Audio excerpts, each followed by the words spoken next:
Hey guys, welcome back to another video. Today we're going to do a walk around on the new UForce 800 XL by CFMoto. This is the newest addition to their range of dual cab UTVs. Previously you had the options of the UForce 1000 XL, and you've also got the U10 Pro XL, which is quite new. So what we're going to do today is just go over some of the main features, some of the differences that I've noticed between the UForce 800 XL and the UForce 600, with the UForce 600 basically being the smaller brother of the UForce 800 XL.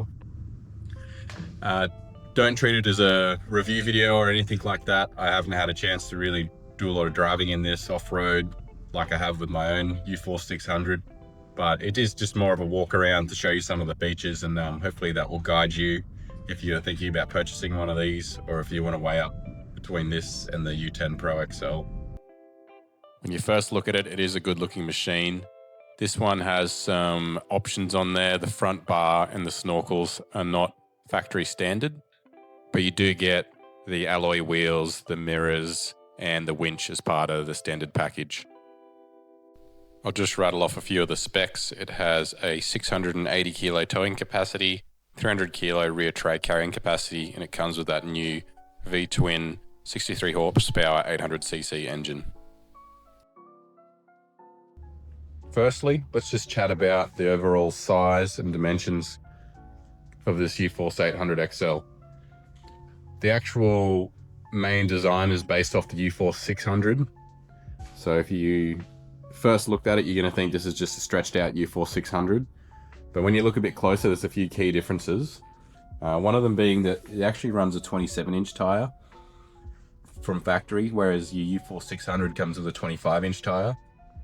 And also, it's a completely different setup on the A-arms, both front and rear. It's a bit more of a heavy-duty setup that comes out a little bit further.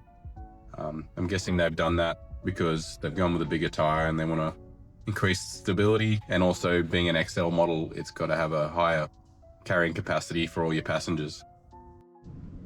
So in terms of the actual cockpit area, this is exactly the same as the UForce 600. You got the same dash storage compartments, so our dash storage panels will fit on this. The digital display is the same, the gear shifter, everything is the same in here. The seat covers are the same as for a UForce 600, and the roof height and everything, that's all the same. Obviously, you've got the whole extra row here being the XL model. And you'll see a couple of the differences is on the 600 you get some storage under your seat, but because it's a XL model, you haven't got that storage there.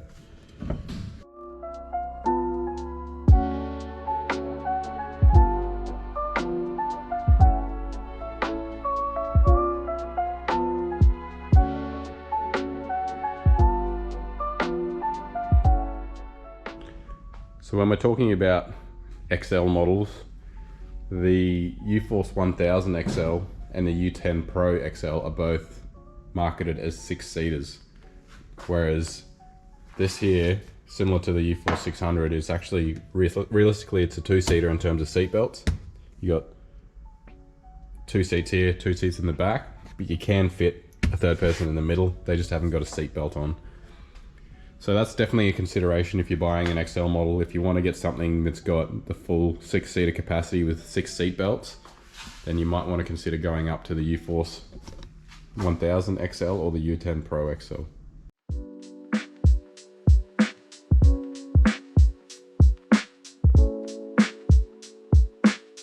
They are big units, these XL models. They're very long. I'll put the actual dimensions of the website up on the screen now.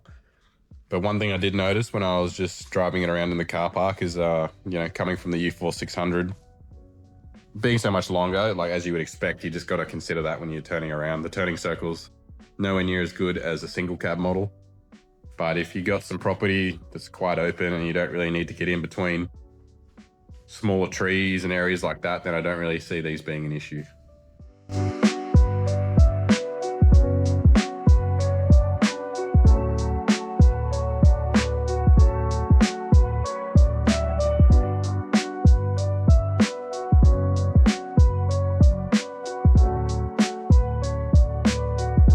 the other thing that's always came into my mind with these XL models being so long is the ramp over angle is quite reduced. But from speaking to people that have these, you know, they tend to just slide over stuff. Like, they got plastic bash plates from factory. Hopefully we'll be looking to do an aluminium kit in the future, but they're not that heavy, so they tend to just slide over stuff. And potentially the reason why they've gone up a tire size is just to help with that ramp over angle, so you're not getting stuck on drainage ditches and stuff like that when you're out in the bush. One thing's for certain, these things do sound good.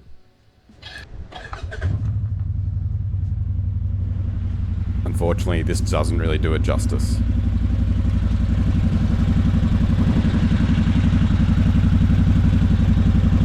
All right, so let's talk about the ergonomics. The whole front cab setup is exactly the same layout and setup as the UForce 600.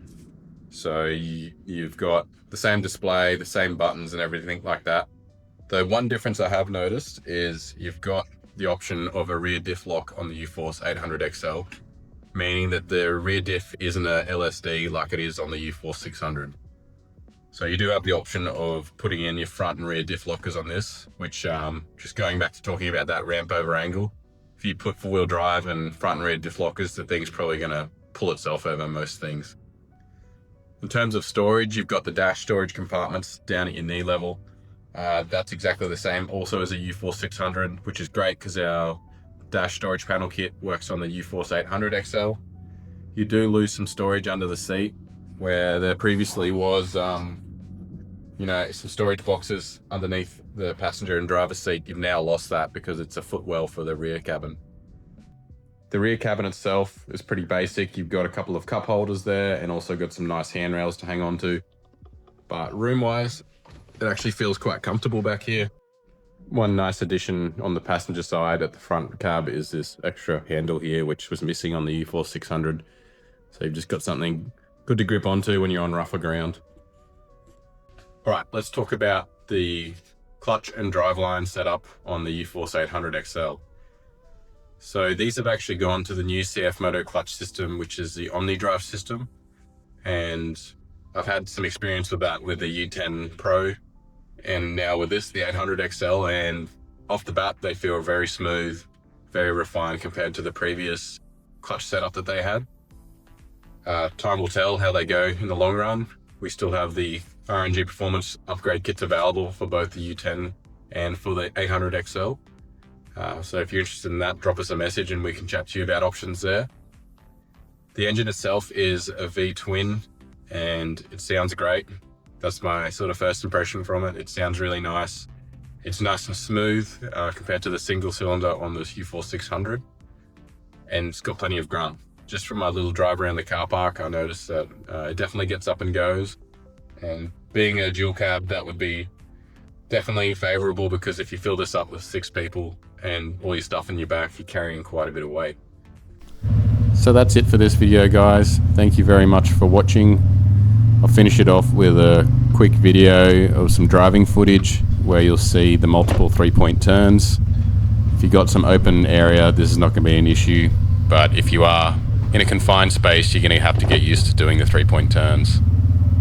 Thank you very much for watching. Please like and subscribe. It really helps with building the channel. And I do apologize for the poor audio on this clip. It was a very windy day, so didn't really get to capture the engine sound nicely, but it is a nice sounding engine. Take it from me. Catch you in the next one. Thank you.